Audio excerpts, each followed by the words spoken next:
Isang hostage taker na ganap noong Marso 19 sa Pasay City sa mismong tahanan ng mga biktima.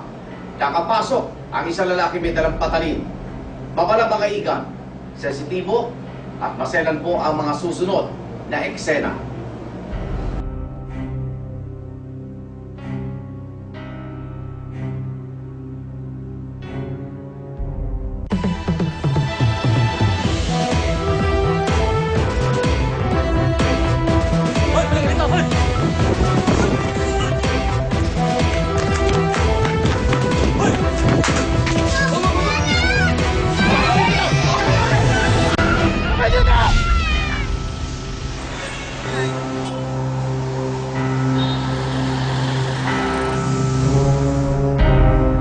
Ikalabing-siyam ng Marso, alas 4:30 ng hapon.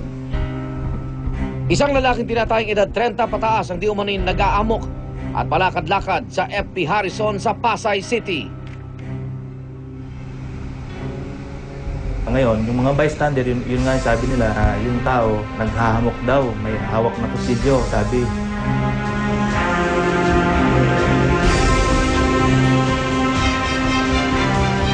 Tumawag ito ng pansin ng isang barangay tanod. Lalo pa nang biglang tumakbo ang lalaki. Pero nasubukan ng tanod na siya'y pahintuin. Hindi na tinag ang lalaki at tuloy-tuloy na tumakbo papasok sa mga masisikip na iskinita. Oo nga, kaya nga pinapahinto ko ako. Baka mamaya ano pa ang kwan yan, kung sino pa ang madat na yan lang, baka mabigla na lang mamanaksak ako. Maya-maya pa naging mas marahas ang lalaki. Dama-corner siya ng tanod. Walang habas siyang nanaksak. At nasa pulsa kaliwang braso ang tanod.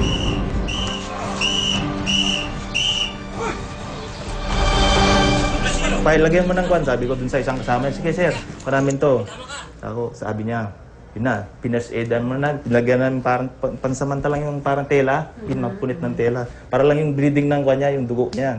5 minuto pagkatapos ng maaksyong pakipagbuno ng mga pulis at tanod, nagtatakbo ang lalaki hanggang sa mapadpad sa bakuran ng isang ginang na itatago natin sa pangalang Annalisa.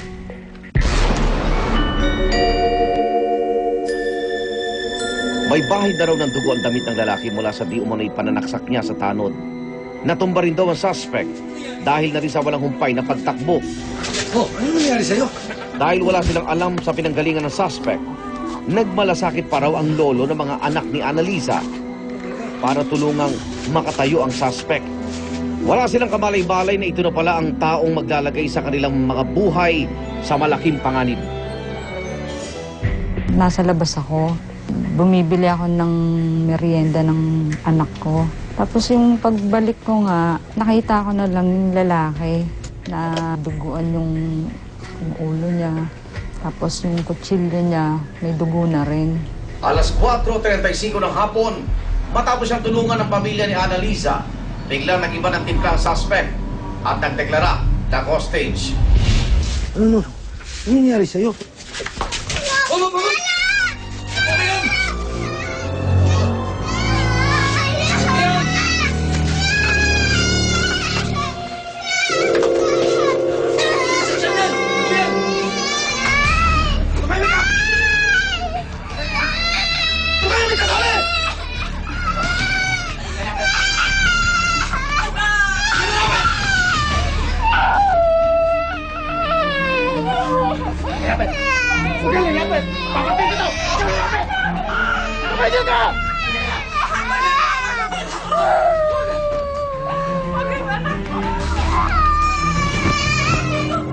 Tila nahabag ang hostage taker sa pagsusumamo ni Annalisa na pakawalan ng 4 na taong gulang niyang bunso.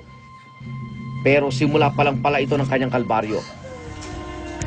Tumahimik ka! Lapit! Pakatay ito! Lapit! Dahil matapos makatakbo palayo ang bata, si Annalisa naman ang binalingan ng suspect. Lapit! Papatay ko to! Maya-maya pa umabot na sa sakdulan ng pang-hostage ng lalaki. Pero bago nito, Isang malagim na revelasyon ang ibinahagi ni Annalisa.